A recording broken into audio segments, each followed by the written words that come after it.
Chemistry class 9 बाप टियों सबक अठों इख़्तिसार समरी। आहियां केमिस्ट्री जो उस्ताद नजूला चन्ना। अव्हांखे सिंध ऑनलाइन स्कूल में भलीकार।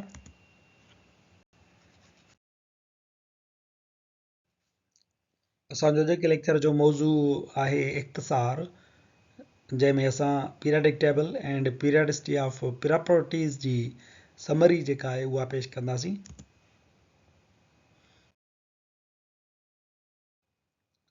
असांजो समूरो जेको बाब आहे उहो हिननि ॾिनल तक़रीबन 15-16 पॉइंट्स में समराइज़ कयो वियो आहे। असां हिकिड़ी हिकिड़ी पॉइंट खे तफ़सील सां पंहिंजनि वीडियो लेक्चर्स जी मदद सां बयानु कंदा हलंदासीं।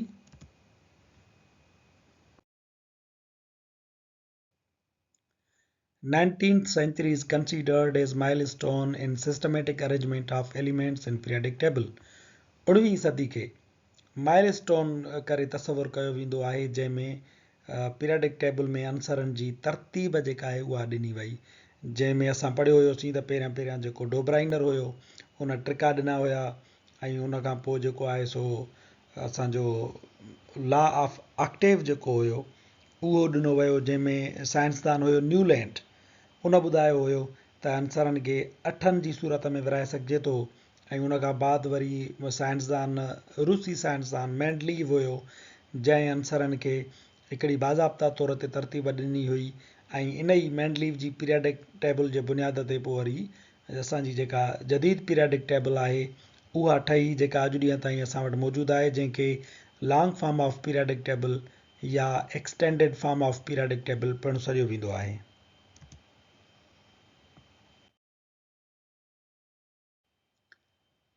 ॿी पॉइंट आहे त Dobereiner arranged element in triads.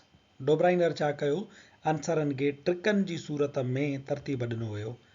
The first classification of elements in विच एलिमेंट्स वर classified in groups of triads. हीअ पहिरीं आंसरनि जी क्लासिफिकेशन आहे, जंहिंमें आंसरनि खे ट्रिकनि जे ग्रुपनि में विरायो वियो हुयो on the basis of their atomic masses, उन्हनि जे एटमी माए जे बुनियाद ते। In the triad, ट्रिके में middle element has atomic mass equal to the average of the masses of first and third element. ट्रिके में छा हुयो त जेको विचो आंसर हूंदो हुयो उन जो एटमी जेको वज़न हुयो उहो पहिरें ऐं टें एटम जे वज़न जी सरासरीअ जे बराबरि हूंदो हुयो। मिसाल जे तौर ते लिथियम जो वज़न खणो, पोटेशियम जो वज़न खणो, उन जी एवरेज कढो त जवाबु मिलियो 23, या एवरेज बराबरि आहे हिन विचें आंसर जे सोडियम उन जे माए जे, उन जो मायो आहे 23, ऐं हिननि ॿिन्ही जी एवरेज पहिरें ऐं टें जी साॻियो ई 23 आहे। ईअं हिन मुख़्तलिफ़ जेके हुया उहे ट्रायड्स ॾिना हुया।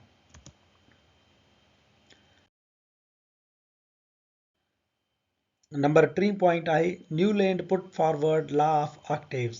साइंसदान न्यूलैंड जेको हुयो उन 8 जो कानून असांजे अॻियां पेश कयो हुयो। A British scientist named Newland came forward in 1864.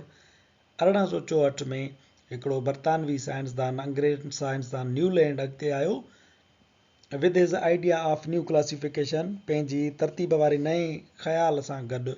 He put forward the law of octaves, हिन 8 जो कानून पेश कयो and classified elements in the form of octaves in the order of increasing masses, ऐं वधंदड़ माए जे बुनियाद ते हिन आंसरनि खे 8 जी सूरत में विराए रखियो। अकॉर्डिंग टू हिम every eighth element has similar properties as first element in a group of 8 element. हिन जे मूजिबि आंसरनि जे 8 वारे ग्रुप में 8 आंसर जूं ख़ासियतूं पंहिंजे पहिरें आंसर जी ख़ासियतुनि जहिड़ियूं ई हुयूं। मिसाल जे तौर ते लिथियम इहो पहिरियों आहे, त ॿियों, टियों, चोथों, पंजों, छहों, सतों, ही 8हों सोडियम। लिथियम ऐं सोडियम जूं ख़ासियतूं सिमिलर हूंदियूं। ईअं ई वरी बोरान जे करे पहिरियों आहे, त ॿियों, टियों, चोथों, पंजों, छहों, सतों, 8हों। एल्यूमिनियम 8हों थियो। हिन 8 जूं ख़ासियतूं हिन पंहिंजे पहिरें आंसर जहिड़ी ख़ासियतुनि जहिड़ियूं ई हूंदियूं।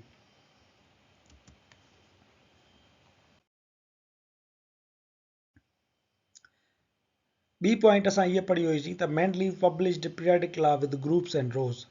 मैंडलीव साइंसदान क़तारुनि ऐं ग्रुपनि जी सूरत में पंहिंजो पीरियडिक लॉ जेको आहे उहो पिणु ॾिनो हुयो।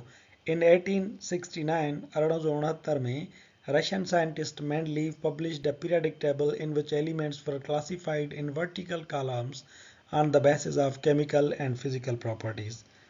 1869 में रूसी साइंसदान मेंडलीव पंहिंजी पीरियडिक टेबल शाया कई जंहिंमें अंसर पंहिंजी तबई ऐं कीमियाई ख़ासियतुनि जे बुनियाद ते वर्टिकल कॉलम्स यानी ग्रुपनि में रखिया विया हुया. 63 एलिमेंट्स वर नोन टिल हिज पीरियड. हिन जे दौर ताईं 63 अंसर जेके हुया उहे दरियाफ़्त थिया हुया. He successfully classified all elements from hydrogen up to uranium. हिन कामयाबीअ सां हाइड्रोजन खां वेंदे यूरेनियम ताईं अंसरनि खे क्लासिफाई कयो. Some elements for example noble gases and certain others were not discovered then. कुझु अंसर मिसाल जे तौर ते नोबल गैसूं ऐं अहिड़ा ॿिया हिन जे दौर में अञा दरियाफ़्त कोन थिया हुया. He put elements in 8 vertical columns called as groups. हिन अंसरनि खे 8 उमूदी खाननि में रखियो जिन खे ग्रुप सॾियो वञे थो. मेंडलीव जी पीरियडिक टेबल तमामु घणी कामयाबु वई. हिन जो पीरियडिक लॉ पहिरियों पीरियडिक लॉ हुयो ऐं उन में हिन पंहिंजी पीरियडिक टेबल में जेकी अनडिस्कवर्ड एलिमेंट्स हुया उन्हनि लाइ गैप पिणु छॾिया हुया ऐं उन्हनि जूं हिन ख़ासियतूं पिणु ॿुधायूं हुयूं. हिन ई पीरियडिक टेबल जे बुनियाद ते पोइ वरी असां हिन खे एक्सटेंड कयोसीं ऐं पीरियडिक लॉ में तब्दीली कईसीं त पोइ असांजी मॉडर्न पीरियडिक टेबल जेका आहे उहा ठही.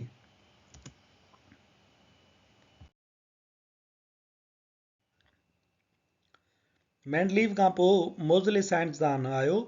मोज़ले साइंसदान पंहिंजो कानून ॾिनो त physical and chemical properties of elements are the periodic function of their atomic numbers. अंसरनि जूं कीमियाई ऐं तबई ख़ासियतूं उन्हनि जे एटमी नंबर जो फंक्शन हूंदियूं आहिनि. जॾहिं त मेंडलीव इहो चयो हुयो त अंसरनि जूं तबई ऐं कीमियाई ख़ासियतूं एटॉमिक मासिस ते दारो मदार रखनि थियूं, जॾहिं त मोज़ले उन्हनि ख़ासियतुनि जो बुनियादु एटमी नंबर खे क़रार ॾिनो. In 1913, Moseley discovered that atomic number is the basic property of an atom. 1913 में मोज़ले इहो ॻोल्हे लधो त एटम जी ख़ासियतुनि जो बुनियादु एटमी नंबर आहे. He proposed a modern periodic law. हिन जदीद periodic law पेश कयो. Atomic number of an element is equal to the number of electrons in a neutral atom. कंहिं बि अंसर जो एटमी नंबर उन जे न्यूट्रल एटम जे इलेक्ट्रॉननि जी तइदाद बराबरि हूंदो आहे. So atomic number also provides the electronic configuration of elements of periodic table. तंहिंजे करे एटमी जेको नंबर आहे उहो जदीद पीरियडिक टेबल जे अंसरनि जी इलेक्ट्रॉनिक कॉन्फ़िगरेशन पिणु तजवीज़ कंदो आहे या असांखे ॿुधाईंदो आहे. हीअ असांजी उहा पीरियडिक टेबल आहे जेका मोज़ले जे पीरियडिक लॉ तहत ठाही वई आहे. हिन में अंसरनि जी तरतीब जो बुनियादु एटॉमिक मास कोन्हे को पर एटॉमिक नंबर आहे.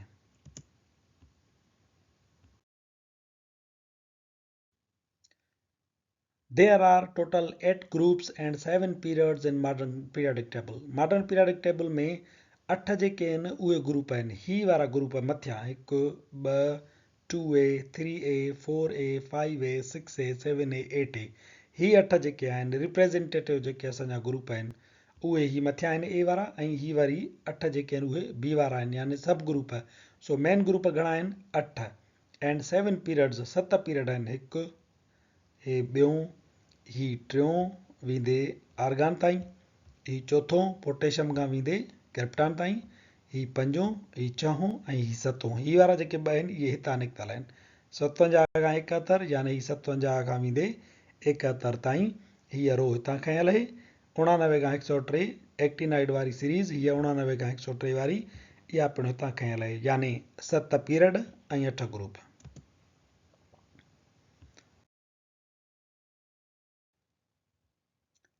Physical and chemical properties change from left to right in a period. Period में खॿे खां सॼे पासे हलंदे तबई ऐं कीमियाई जेके ख़ासियतूं आहिनि उहे तब्दील थींदियूं हलनि थियूं. मिसाल जे तौर ते लिथियम आहे, इहो तव्हां ॾिसो त हितां खां शुरू थियासीं त इन जो वैलेंस इलेक्ट्रॉन आहे 1. बेरिलियम आहे उन जा वैलेंस इलेक्ट्रॉन थींदा 2. बोरान आहे वैलेंस इलेक्ट्रॉन 3. कार्बन आहे वैलेंस इलेक्ट्रॉन 4. नाइट्रोजन जा 5. ऑक्सीजन जा 6. फ्लोरीन जा 7. नियान जा थी विया 8. हाणे ईअं हिननि जूं जेके कीमियाई ख़ासियतूं आहिनि उहे वैलेंस इलेक्ट्रॉननि या नंबर ऑफ इलेक्ट्रॉन्स ते त दारोमदार रखनि थियूं त जीअं हेॾे हलूं था त वैलेंस इलेक्ट्रॉन तब्दील थींदा हलनि था त यानी उन्हनि जूं जेके केमियाई ख़ासियतूं आहिनि उहे पिणु तब्दील थींदियूं हलंदियूं ऐं उन्हनि जूं तबई ख़ासियतूं तब्दील थींदियूं आहिनि। हीउ जेको आहे सो नरम थिए थो, हीउ थोरो वधीक सख़्तु थिए थो, हीउ अञा सख़्तु थिए थो, हीउ अञा सख़्तु थिए थो। ईअं वरी हीउ गैस आहे, हीउ बि गैस आहे, हीउ बि गैस आहे, यानी खॿे खां साॼे पासे हलंदे तबई थोरे कीमियाई ख़ासियतूं तब्दील थींदियूं हलनि थियूं। Elements of a period show different properties because the electronic configuration continuously changes within a period. अंसरनि जूं जेकी पीरियड में ख़ासियतूं आहिनि उहे तब्दील थींदियूं हलंदियूं आहिनि छो त उन्हनि जी इलेक्ट्रॉनिक तरतीब पिणु तब्दील थिए थी। फिज़िकल ख़ासियत मिसाल जे तौर ते एटॉमिक साइज़, हाणे हिन जी एटॉमिक साइज़ वॾी हूंदी, हिन जी नंढी हूंदी, हिन जी अञा नंढी हूंदी, हिन जी अञा नंढी हूंदी। तव्हांखे ख़बर आहे त असां एटॉमिक रेडाए पढ़ियो हुयोसीं, एटमी निमकतुर, उहो पीरियड में खॿे खां साॼे पासे हलंदे घटिजंदो हलंदो आहे। इहा पिणु हिकु क़िस्म जी तबई ख़ासियत आहे। पीरियड में जीअं हेॾे ईंदासीं त उहा तब्दील थींदी हलंदी।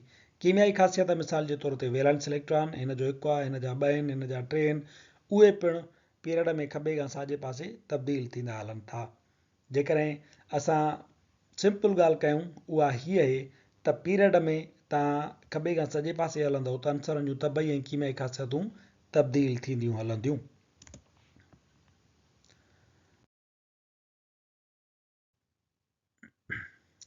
The subgroups are divided on the basis of their similar properties as A and B.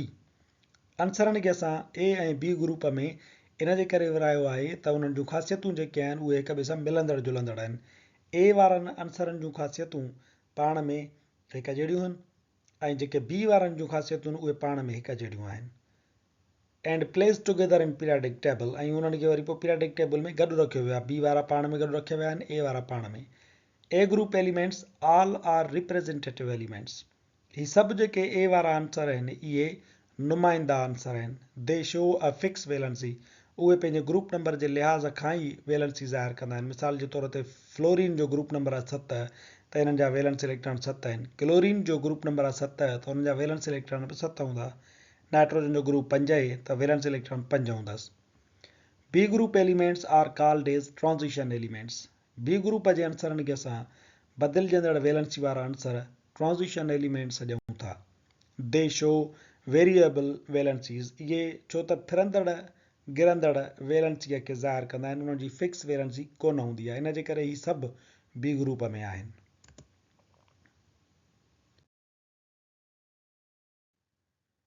The elements of subgroup are called main or representative elements. A group वारनि अंसरनि खे मेन अंसर, मुख्य अंसर या नुमाइंदा अंसर रिप्रेजेंटेटिव एलिमेंट्स सॾिबो आहे। The elements of subgroup B are called transition elements. B ग्रुपनि जे अंसरनि खे transition फिरंदड़ गिरंदड़ valency वारा अंसर सॾिबो आहे। The group number indicate total number of electrons in valence shell of the element. Group number कंहिं बि अंसर जे वैलेंस इलेक्ट्रॉननि जो तइदादु ॿुधाईंदो आहे। मिसाल जे तौर ते ग्रुप नंबर 1 त hydrogen, lithium, sodium, potassium, rubidium, caesium, francium, इन्हनि सभिनि जो वैलेंस इलेक्ट्रॉन 1 हूंदो। मिसाल जे तौर ते ग्रुप नंबर 2 त बेरिलियम, मैग्नीशियम, कैल्शियम, हिन ग्रुप में ईंदड़ अंसरनि जा वैलेंस इलेक्ट्रॉन घणा हूंदा? 2।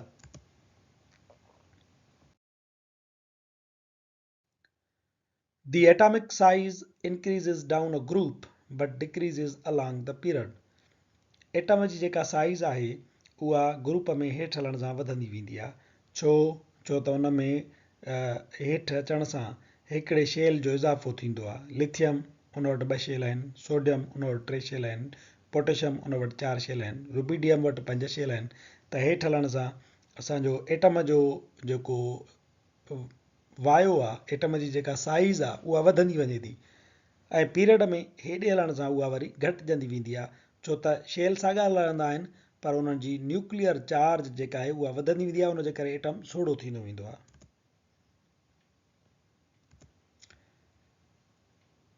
पीरियाडिक टेबल में ग्रुप में जीअं असां ॿुधायोसीं त मथां खां हेठि अचूं था त शेल्स जो तइदादु वधंदो थो वञे त एटॉमिक रेडियस बि वधंदो थो वञे। मिसाल जे तौर ते लिथियम ॾिसो, उन वटि 2 शेल आहिनि, सोडियम वटि 3 आहिनि, पोटेशियम वटि 4 आहिनि, त ईअं हेठि हलण सां एटम वॾो थींदो वञे थो।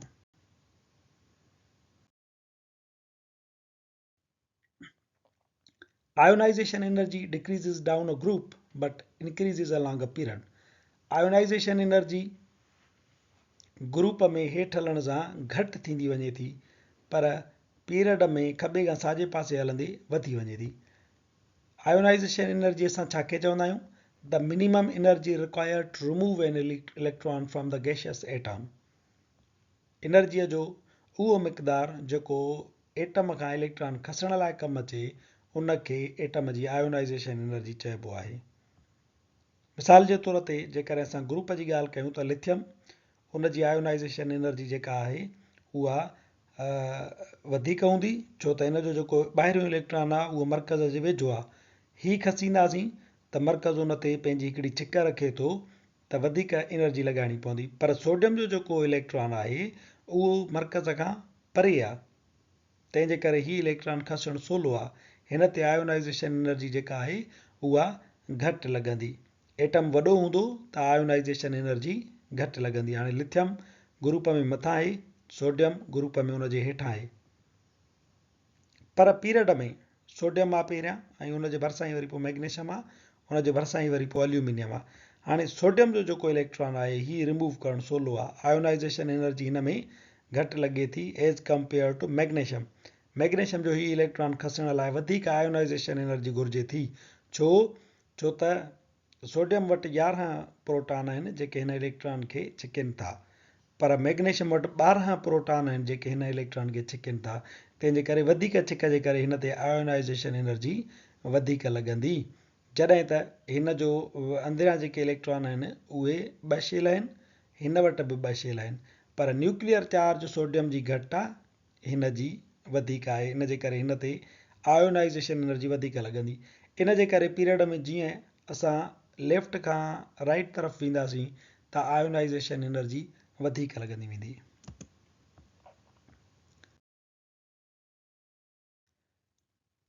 Electronegativity decreases down a group but increases along a period. Electronegativity group में हेठि हलण सां घटिजंदी वेंदी पर पीरियड में अॻिते हलण सां वधंदी वेंदी. इलेक्ट्रोनेगेटिविटी छा खे चऊं था? The tendency of an atom in a molecule to attract the shared pair of electrons towards itself is known as electronegativity. Shared pair of electron खे को एटम पाण ॾे केतिरी कशिश करे थो उनखे चइबो आहे इलेक्ट्रोनेगेटिविटी. ग्रुप में हेठि हलण सां ॾिसो फ्लोरिन जी वधीक आहे, क्लोरिन जी इलेक्ट्रोनेगेटिविटी घटि आहे, ब्रोमिन जी अञा घटि आहे, आयोडीन जी अञा घटि आहे. पर सोडियम में असांजे पीरियड में इलेक्ट्रोनेगेटिविटी ॾिसो सोडियम जी घटि आहे त मैग्नीशियम जी वधीक आहे, एल्यूमिनियम जी अञा वधीक आहे, सिलिकॉन जी अञा वधीक आहे. पीरियड में खॿे खां साॼे पासे था हलूं त इलेक्ट्रोनेगेटिविटी वधंदी थी वञे.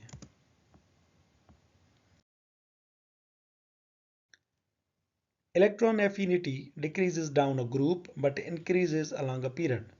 इलेक्ट्रॉन एफिनिटी ग्रुप में हेठि हलण सां वधे थी, हेठि हलण सां घटिजे थी पर पीरियड में खॿे खां साॼे पासे हलंदे वधे थी. द शील्डिंग इफेक्ट इन खे असां पोइ था पढ़ूं. इलेक्ट्रॉन एफिनिटी खे असां सम्झूं त in a group electron affinity decreases from top to bottom due to increase of atomic size. जीअं हेठि था हलूं त एटम वॾो थो थींदो वञे इन जे करे जेका इलेक्ट्रॉन एफिनिटी आहे उहा घटिजंदी थी वञे एंड डिक्रीज़्ड न्यूक्लियर अट्रैक्शन. ऐं न्यूक्लियर अट्रैक्शन जेका आहे उहा वॾनि एटमनि में घटि हूंदी आहे. इन जे करे इलेक्ट्रॉन एफिनिटी जेका आहे उहा हेठि हलण सां घटिजंदी वेंदी आहे.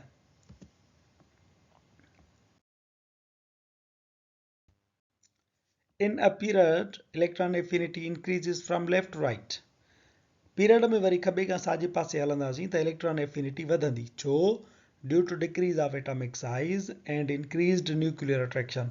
छो त एटम जी साइज़ घटिजंदी वेंदी आहे ऐं न्यूक्लियर अट्रैक्शन वधंदी वेंदी आहे. न्यूक्लियर अट्रैक्शन जेतिरी वधीक हूंदी ओतिरी इलेक्ट्रॉन एफिनिटी बि वधीक हूंदी. मिसाल जे तौर ते ॾिसो पीरियड में जीअं हेॾे था अचूं त एटॉमिक साइज़ घटिजंदी थी वञे ऐं न्यूक्लियर चार्ज वधंदी थी वञे त असांजी इलेक्ट्रॉन एफिनिटी जेका आहे न्यूक्लियर चार्ज वधण जे करे उहा पिणु वधंदी वेंदी आहे.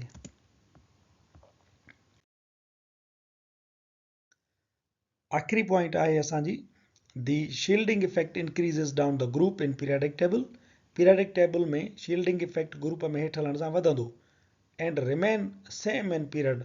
ऐं पीरियड में जेको आहे उहो वरी साॻियो रहंदो Based on our previous examples, we see that as you go across the period, effective nuclear charge is larger. हाणे असां पंहिंजनि मिसालनि में इहो ॾिसी आयासीं त पीरियड में जीअं खॿे खां साॼे पासे था हलूं त इफेक्टिव न्यूक्लियर चार्ज वधंदी थी वञे, तंहिंजे करे उहा साॻी कोन रहंदी, उहा वधंदी वेंदी। छो? This is because these elements have the same number of corps electrons. छो त खॿे खां साॼे पासे वेंदासीं त कोर इलेक्ट्रॉन साॻा हूंदा, यानी शील्डिंग इफेक्ट साॻियो हूंदो, but effective nuclear charge is getting larger. पर इफेक्टिव न्यूक्लियर चार्ज वधंदी वेंदी। छो वधंदी वेंदी? छो त हेॾे हलण सां नंबर ऑफ प्रोटॉन वधंदो वेंदो आहे। मिसाल जे तौर ते ॾिसो, लिथियम आहे, कोर इलेक्ट्रॉन उन में 2 हूंदा आहिनि, बेरिलियम में 2 हूंदा आहिनि, बोरान में 2 हूंदा आहिनि, पर उन्हनि जी इफेक्टिव न्यूक्लियर चार्ज इन लाइ थी वधे छो त उन्हनि में नंबर ऑफ प्रोटॉन वधंदा आहिनि। हिन में 3 आहिनि, हिन में 4 आहिनि, हिन में 5 आहिनि, हिन में 6 आहिनि। ईअं पीरियड में जेको शील्डिंग इफेक्ट आहे उहो तव्हां जीअं खॿे खां साॼे पासे वेंदव त उहो घटिजंदो वेंदो, इफेक्टिव न्यूक्लियर चार्ज जेका आहे उहा वधंदी वेंदी।